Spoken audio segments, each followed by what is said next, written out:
જ્યારે પણ રાહુલ ગાંધી વિદેશ જાય છે ત્યારે ભાજપ કેમ હાવી થઈ જાય છે એના 5 મુદ્દાઓ વિશે હું તમારી સાથે વાત કરીશ.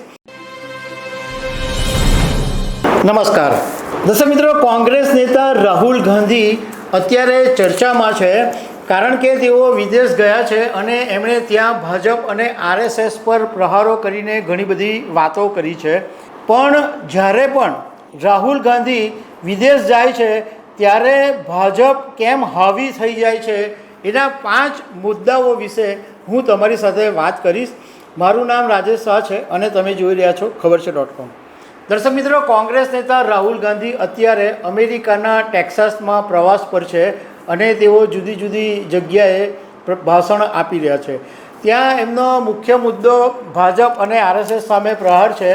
એમણે ત્યાં ગાડી એવી વાત કરી ટેક્સાસમાં કે ભાજપને આ વખતે એટલી પણ બેઠકો નહીં મળતે, પણ ત્યાં ગાડી ચૂંટણીમાં ગેરરીતિ થઈ છે.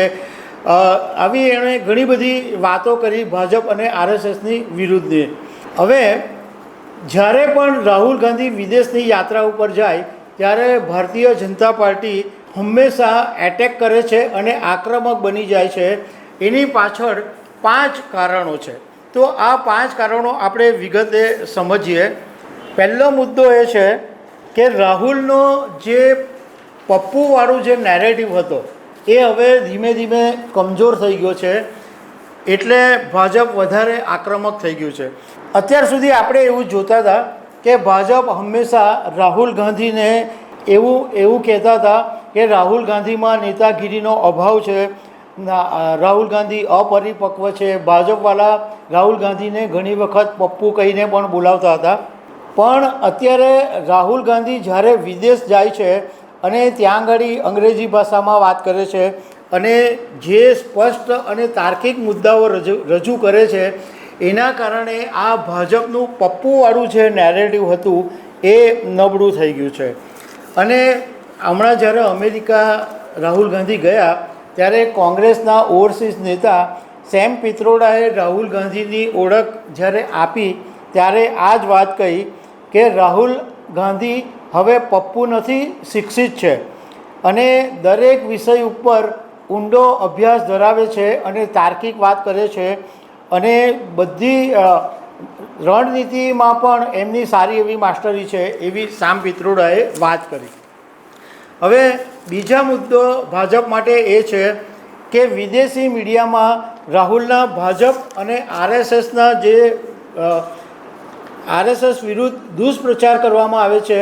એ પણ ભાજપ માટે એક મોટું કારણ છે અને સરકાર આનાથી પરેશાન થાય છે.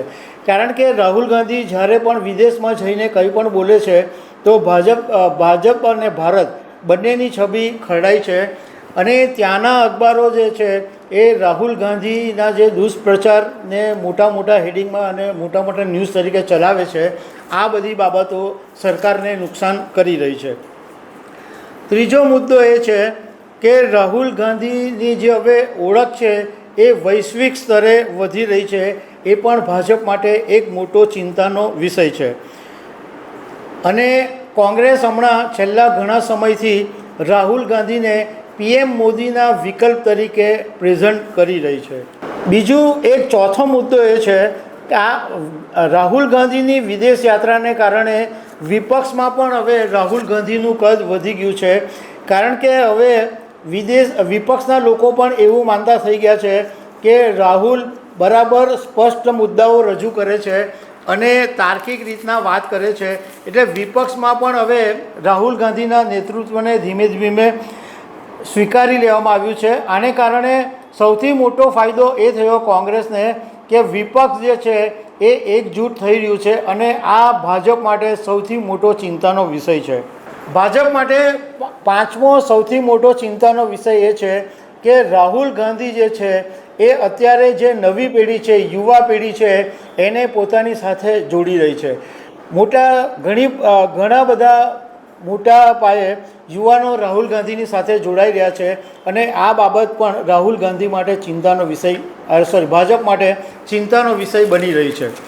એટલે આ બધા મુદ્દાને કારણે જ્યારે પણ રાહુલ ગાંધી વિદેશની યાત્રા ઉપર જાય છે એટલે ભાજપ બરાબર આક્રમક રીતે એટેક કરે છે અને કોંગ્રેસ અને રાહુલ ગાંધીની સામે નિશાન સાધવાનું ભાજપ ચૂકતી નથી.